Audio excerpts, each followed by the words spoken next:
Bonjour à vous, les amis. Vous savez, je n'avais pas prévu d'enregistrer un épisode aujourd'hui. Je dis ça parfois, mais aujourd'hui, c'est vraiment le jour où il faut enregistrer. Ça vaut vraiment la peine d'enregistrer. Et pour être honnête, les nouvelles sont tellement formidables que j'aurais juste envie de m'asseoir et de sourire à la caméra. Mais nous allons parler, parce qu'aujourd'hui, le service de sécurité d'Ukraine a mené une opération d'envergure appelée Toile d'araignée et a frappé avec des drones l'aérodrome russe, le site de stationnement de l'aviation stratégique Olonia. À l'heure actuelle, un incendie d'une ampleur considérable y fait rage, un très grand incendie. Et maintenant, je vais partager mes réflexions à ce sujet. Mais d'abord, je vous invite à faire un don pour les drones kamikazes destinés à l'armée ukrainienne. C'est très important. S'abonner à ma chaîne, c'est important aussi. Et profitons simplement de ces images vidéo. Je continue. Voilà à quoi ressemble maintenant l'aérodrome de Bilaya, l'aviation stratégique ennemie. Au début, tout était enfumé, c'était tout petit. Là-bas, les gens étaient aussi tous arrêtés sur les bas-côtés. Bref, franchement, c'était vraiment flippant. Certains disent que les drones, genre, que ce serait soi-disant un de nos traîtres qui les lance, ou quelque chose comme ça. Bref, ici, il y a eu des explosions de dingue. Et là, ça a encore plus pris feu, ça a flambé 4 fois plus.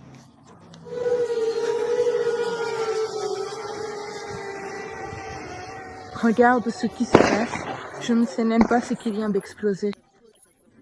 La guerre a commencé chez nous à Olenogorsk. On ne voit pas bien là-bas. C'est sûrement derrière, oui, derrière cette forêt que la fumée s'élève. Juste là, maintenant, ici. Et le plus intéressant, c'est qu'un camion est garé à l'entrée de la ville, à Olenogorsk. Nous sommes sur la route, pas loin d'Olenogorsk, près de la rivière Kurineia. Là-bas il y a un pont, et le camion est garé à la station-service à Olenogorsk. Le chauffeur est arrivé, il court partout, il s'agite, des drones sortent de sous la bâche, du camion, et s'envolent en direction de Vysoky. Là-bas, les flics de la route viennent de l'arrêter. Il dit « On m'a dit de venir à ce point, qu'on viendrait me chercher ». Il est arrivé, et les drones décollent les uns après les autres. Là, il y a eu des tirs comme ça. Les mitrailleuses tirent, il y a des roquettes. Mais pour l'instant, la connexion tient. Alors, les amis, d'après la vidéo, des drones FPV ont été utilisés. Et c'est ce dont j'ai parlé à plusieurs reprises. Les FPV ont un énorme potentiel de développement. Ils peuvent être utilisés aussi bien comme moyen de frappe sur le front que pour mener des opérations spéciales très loin à l'arrière des occupants russes. C'est d'ailleurs exactement ce qui s'est apparemment passé aujourd'hui. Mais parlons de tout dans l'ordre. Aujourd'hui, vers 1h30, des informations ont commencé à apparaître selon lesquelles l'aérodrome Olonia était en feu. Mon Dieu, comme ça sonne merveilleusement bien. Rien que de dire l'aérodrome Olonia est en feu, c'est déjà formidable. Ensuite, d'autres détails sont apparus. Au moins 40 avions russes ont été touchés, parmi lesquels un A-50, un avion de détection radar à longue portée. Les Russes n'en ont littéralement plus que quelques-uns en état de marche. Des Tu-95 et des Tu-22M3. Le Tu-95 est un appareil de l'aviation stratégique russe qui, notamment, lance des missiles Kh-101. Les missiles Kh-101 sont ceux avec lesquels les Russes ont frappé notre secteur énergétique. Ils ont frappé à de nombreuses reprises nos villes avec ces missiles. Ils ont une portée énorme. Et c'est aussi avec un missile Kh-101 que les salauds russes ont frappé l'hôpital pour enfants Okhmadit à Kiev l'été dernier.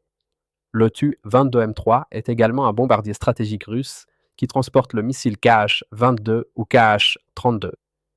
Le missile Kh-22 ou Kh-32 est un missile très imprécis. Il est conçu pour détruire des porte-avions et a un rayon de déviation d'environ 600 mètres. Autrement dit, il n'est absolument pas question de précision ici. Et ce sont précisément ces missiles que les Russes ont utilisés pour frapper l'Ukraine. Ils ont frappé un immeuble résidentiel à Dnipro, un immeuble résidentiel à Ouman et le centre commercial Amstor. Et ce sont précisément les Tu-22M3 qui lancent ces missiles et qui ont également brûlé aujourd'hui. Ils brûlent. De nouvelles vidéos apparaissent en ce moment même, pendant que j'enregistre cet épisode pour vous. Mon Dieu, comme c'est beau, tout simplement magnifique. Alors, parlons de l'opération elle-même, les amis. Sans exagérer, je peux probablement dire que c'est l'opération la plus vaste et la plus importante de toute la guerre russo-ukrainienne. Une opération de ce type, car les pertes pour l'ennemi sont colossales. Mais l'important, Ce n'est même pas le montant des pertes financières infligées aux occupants, car au total, cela représente environ 2 milliards de dollars. Ce qui compte, c'est que pour les Russes, tous ces bombardiers sont une ressource non renouvelable. C'est-à-dire qu'ils ne peuvent pas en construire de nouveaux, ils ne pourront probablement pas les restaurer. Chaque perte de ce type d'appareil est extrêmement douloureuse. Auparavant, nos soldats, y compris ceux de la direction principale du renseignement, avaient déjà abattu et détruit des Tu-22 M3, mais il semble que les Tu-95 n'avaient encore jamais été touchés. Et ce sont probablement les premières pertes vraiment très douloureuses pour l'occupant. De plus, les amis, je dois expliquer que l'aviation stratégique des Russes, et le Tu-95 en particulier, fait partie de la triade nucléaire russe. Qu'est-ce que cela signifie? Ils sont capables de lancer des armes nucléaires. Pour les Russes, ce sont des avions extrêmement importants, car ils assurent à la soi-disant Fédération de Russie ce fameux bouclier nucléaire. Et maintenant, en fait, ils ont essuyé un coup sur l'un des composants de cette triade nucléaire. Ils n'auraient peut-être pas été touchés, et très probablement ne l'auraient pas été, si ces avions n'avaient pas été utilisés pour des frappes de missiles contre l'Ukraine. Alors maintenant, les Russes vont vraiment se lamenter. Ils vont beaucoup hurler, ils vont brûler encore mieux que ces avions. J'espère qu'il y en aura encore plus qui brûleront. Alors préparez-vous, l'hystérie des Russes va atteindre des proportions tout simplement cosmiques. Mais ce qui est aussi important, c'est le contexte de politique étrangère. Aujourd'hui, nous sommes dimanche, demain c'est lundi, le 2 juin, et à Istanbul doit avoir lieu un nouveau round de négociations russo-ukrainiennes. Nous en avons déjà beaucoup parlé de cette délégation de clochards que les Russes y ont envoyée. Mais il est clair qu'en ce moment, les Russes se retrouvent dans une position de politique étrangère très inconfortable. Parce que, pour les Russes, venir à ces négociations après les frappes sur Olnia serait un acte d'auto-humiliation, mais ne pas venir, s'ils refusent d'y participer, cela voudrait dire se fâcher avec Donald Trump. Et les Russes n'ont besoin ni de l'un ni de l'autre. En conséquence, ils se retrouvent maintenant dans une sorte de zugzwang. Ils doivent prendre une décision, et quelle que soit la décision qu'ils prendront, elle ne leur sera pas favorable. Alors, les amis, je remercie le service de sécurité d'Ukraine. Il y a un mois, exactement un mois, je remerciais le service de sécurité d'Ukraine de m'avoir sauvé la vie lorsqu'on a tenté de m'assassiner. Mais aujourd'hui, je remercie les combattants du SBU d'avoir organisé un si bel événement, une véritable explosion. C'est vraiment une opération historique. C'est incroyablement génial. Nous ne pouvons probablement pas encore saisir toute l'ampleur de la réussite de cette opération. Mais ce sont vraiment des nouvelles très géniales. Alors, les amis, on continue à travailler, on aide notre armée, on fait des dons pour les FPV. Car, comme je l'ai déjà dit, les FPV peuvent être utilisés pour différentes opérations, y compris des opérations de sabotage.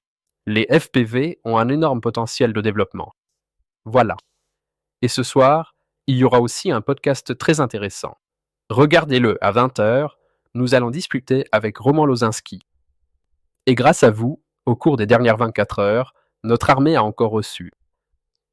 Laissez-moi vérifier, parce que j'ai déjà oublié. Il y a tellement d'émotions qu'il est impossible de tout retenir d'un coup. Grâce à vous, nos soldats ont reçu 310 nouveaux FPV. Nous, les unités des forces de défense de l'Ukraine qui éliminent l'ennemi aux frontières de la région de Soumy, exprimons notre profonde gratitude à la communauté de Serhiy Sternenko pour les drones fournis. Rejoignez-nous tous et faites un don pour le Rusoriz. Nous vous souhaitons une bonne santé. La 35e brigade indépendante de la marine est en ligne. Nous exprimons notre gratitude à la communauté de Sternenko pour son soutien constant. Ensemble vers la victoire.